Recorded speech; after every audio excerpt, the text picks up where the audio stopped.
Newsweek came out with an article, very interesting, in light of all of the crazy, bigoted, white supremacist actions that have taken place in Charlottesville, as well as all of the, crazy things that Trump has said about Charlottesville, everything he said on the campaign trail leading up to his presidency.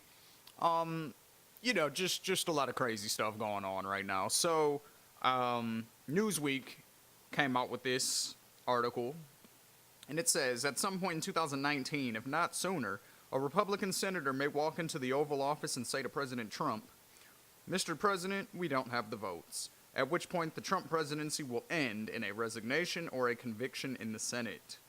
This scenario actually occurred 43 years ago this summer when Republican Senator Barry Goldwater walked into the Oval Office and told Republican President Richard Nixon that they didn't have the votes in the Senate to save his presidency. Following impeachment in the House, a trial takes place in the Senate. Conviction requires 2/3 of the Senate, and by my count, there are already 12 senators who have shown a willingness to take on the president when they believe he is wrong. If you add that to the 48 Democrats in the Senate who have shown no inclination to work with this president, Donald Trump could be 6 votes away from conviction in the Senate. Of course, this assumes that the forces now in motion continue on their same trajectory and result in an impeachment vote. They are the investigations into the Trump campaign, evidence of weakness in the Republican base, historical trends indicating a possible Democratic takeover in the House, and last but not least, defiance in the Senate. All right, so what this means is that after Trump basically came out and said, after the neo-Nazi ran over 20 people, killing Heather Heyer, killing one person, injuring 19 others with his vehicle, which is clearly an ISIS tactic, clearly a terrorist tactic. Trump said there's fine people on both sides, meaning there's fine people on the neo-Nazi KKK murdering side, and the side of the violent left that came to protest them. So I just want to paint that picture one more time. They were protesting the taking down of the statue Robert E. Lee, the Confederate general. Slave owner, leader of the Confederacy, the whole point of the Confederacy was to break away from America so that they can continue to own slaves. If anyone tells you it's over property rights, I ask them what the property was that they were fighting for. The property was other human beings, right? If they tell you it's states' rights to do what? To own slaves. It's heritage. The heritage of what? Slave owning. Like, there's no way to get around it, right? So that's what the Confederacy was. That's who Robert E. Lee was. General Lee.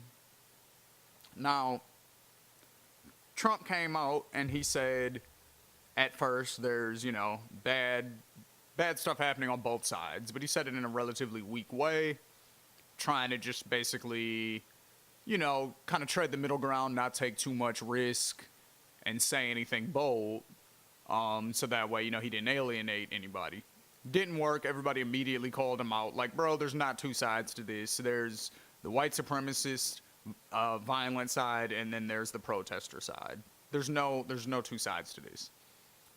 So he comes out and then he says, okay, yeah, we denounce the white supremacists, we denounce the KKK, the Nazis, etc.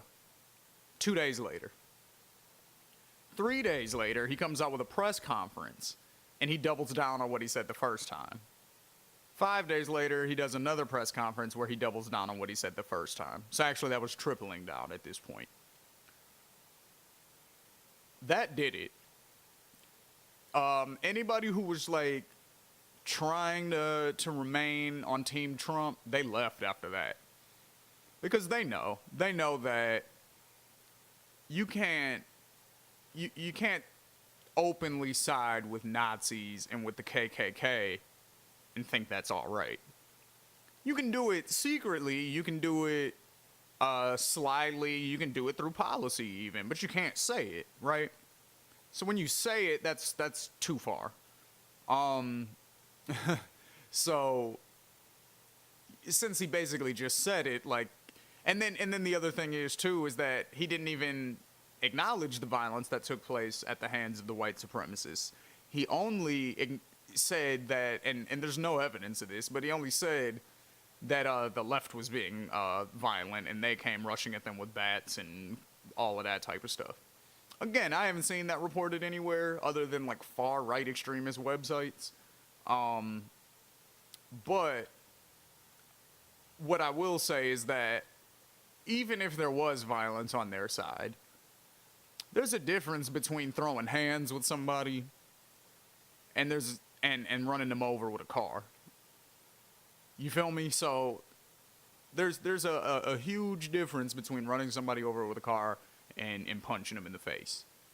No, I'm not saying that you should punch people in the face, obviously. Like, violence is wrong regardless.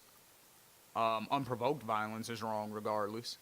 But, and when I say provoked, I mean physically provoked, like self-defense, you know what I mean? Like, if you're doing self-defense, I don't really consider that negative. But, you know, if you're the aggressor in a violent situation, then yeah, you're the one in the wrong.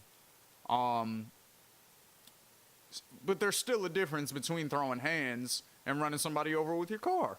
Running 20 people over with your car at that. Crashing into a crowd of people, basically, and then reversing. That was the thing in the video that nobody else is even mentioning. Like, it's not like he just drove one way and kept going. He hit these motherfuckers and then he drove back over them again. So, this shit is crazy. And what the article is explaining, basically, with all of that context, 6 minutes worth of context, basically, so with all that context, the article's basically saying, look, the Republicans, this is too far, they're jumping off the team. He's 6 votes away from being impeached, and if he gets impeached, he's out of here. So he's gonna have to resign, yo. He's gonna pull a Nixon. I think so. I never thought he was gonna make it the full 4-year term. I think he's gonna be out of here by the end of this year. It's August 18th today, the day I'm recording this. I think he's going to be out of here very, very soon. We'll see.